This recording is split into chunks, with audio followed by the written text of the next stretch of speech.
Hello to all of you. आज के इस वीडियो में हम लोग डिस्कस करने वाले हैं कि इलेक्ट्रिक फ्लक्स क्या होता है, what is electric flux.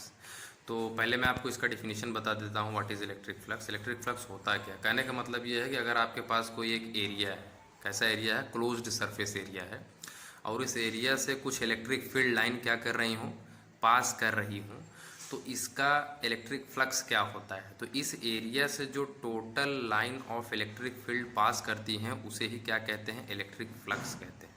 Electric flux का कुछ मैथमेटिकल एक्सप्रेशन भी होता है, तो उसे कैसे कैलकुलेट करेंगे आइए देख लेते हैं, और इसका क्या स्टैंडर्ड डिफिनीशन होता है, आप इसे एग्जाम में कैसे लिखेंगे आइए इसको कॉपी पे समझ लेते हैं। तो हम लोग क्या पढ़ने वाले हैं भाई, इलेक्ट्रिक फ्लक्स। तो आप ऐसे लिखेंगे इलेक्ट्रिक फ्लक्स, ठीक है। जैसा कि मैंने आपको बताया, इट इज़ डिफाइंड एज, आप एग्जाम में कैसे लिखेंगे इसे ये देखिए, it is defined as the total number of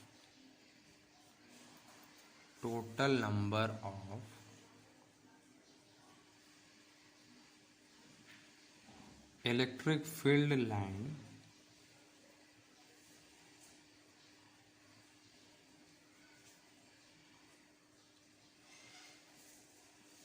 crossing or passing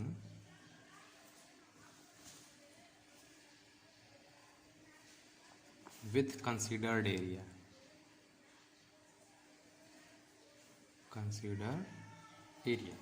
कहने का मतलब ये है कि यदि आप कोई एक एरिया कंसीडर करते हैं, क्या कंसीडर करते हैं, एरिया कंसीडर करते हैं, ठीक है। मान लेते हैं आपने एक एस नाम का एरिया कंसीडर किया, ठीक है, और इस एरिया से मान लेते हैं ये इलेक्ट्रिक फील्ड लाइन पास कर रही है, ठीक है, ये इलेक्ट्रिक फील्ड का डायरेक्शन हो गया। एक और इसमें टर्म है एरिया वेक्टर, तो एरिया वेक्टर मैं आपको यहीं बता दे रहा हूँ क्या होता है एरिया वेक्टर। एरिया वेक्टर क्या होता है, देखिए अगर आपके पास कोई एक क्या होता है, सरफेस, क्लोज्ड सरफेस होता है, क्या होता है, ऐसा क्लोज्ड सरफेस होता है, तो इस क्लोज्ड सरफेस पे किसी भी छोटे से एरिया एलिमेंट पर अगर आप कोई एक वेक्टर कंसीडर करते हैं और उस वेक्टर का जो डायरेक्शन होता है इस प्लेन एरिया के ठीक परपेंडिकुलर और आउटवर्ड नॉर्मल की तरफ होता है, ठीक है, इसे ही क्या कहते हैं, एरिया वेक्टर। इसी वेक्टर को क्या कहते हैं, एरिया वेक्टर। अगर ये जो वेक्टर आप कंसीडर कर रहे हैं ये यूनिट वेक्टर एन हो और ये एरिया कितना हो, डेल्टा यस हो, तब इस केस में जो एरिया वेक्टर होता है उसे delta s is equal to क्या लिखते हैं, एन कैप डेल्टा एस, ये होता है आपका एरिया वेक्टर। कहने का मतलब ये है कि अगर आपके पास कोई भी एक क्लोज्ड सरफेस एरिया दिया जाता है तो उस एरिया का जो एरिया वेक्टर लिया जाता है उस सरफेस के ठीक परपेंडिकुलर लिया जाता है।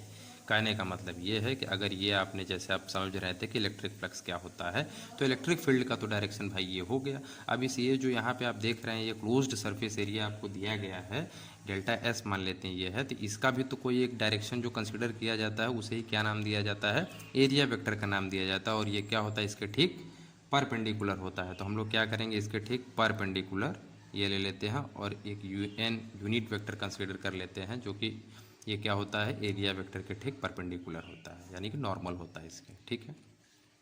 तो यही जो total number of electric field line किसी क्लोज्ड एरिया को पास करती हैं यही क्या कहलाती हैं, यही रिप्रेजेंट करती हैं किसको, इलेक्ट्रिक फ्लक्स को रिप्रेजेंट करती हैं इस एरिया में, ठीक है।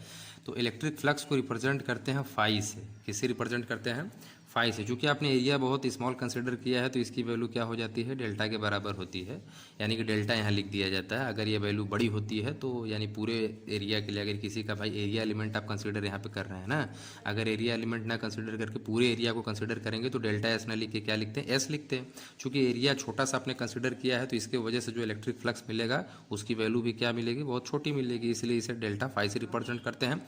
और जो इसकी वैल्यू होती है, मैथमेटिकल जो वैल्यू होती है वो किसके बराबर होती है, product of electric field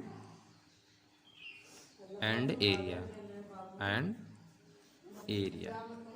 E into delta D S. ये तो तब के लिए है भाई जब इलेक्ट्रिक फील्ड जो है और ये आपका एरिया वेक्टर दोनों एक ही डायरेक्शन में अलाइन कर रहे हैं। क्या कर रहे हैं?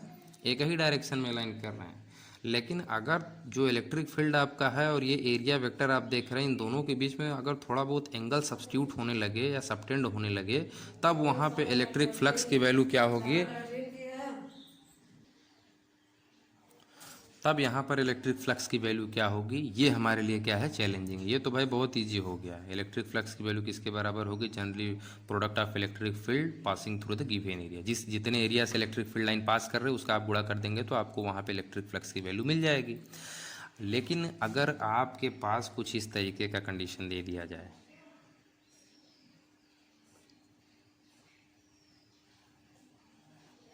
इस तरीके से आपको मान लेते हैं कोई एक एरिया दे दिया जाता है, एरिया एलिमेंट डेल्टा एस, इसका क्या डायरेक्शन,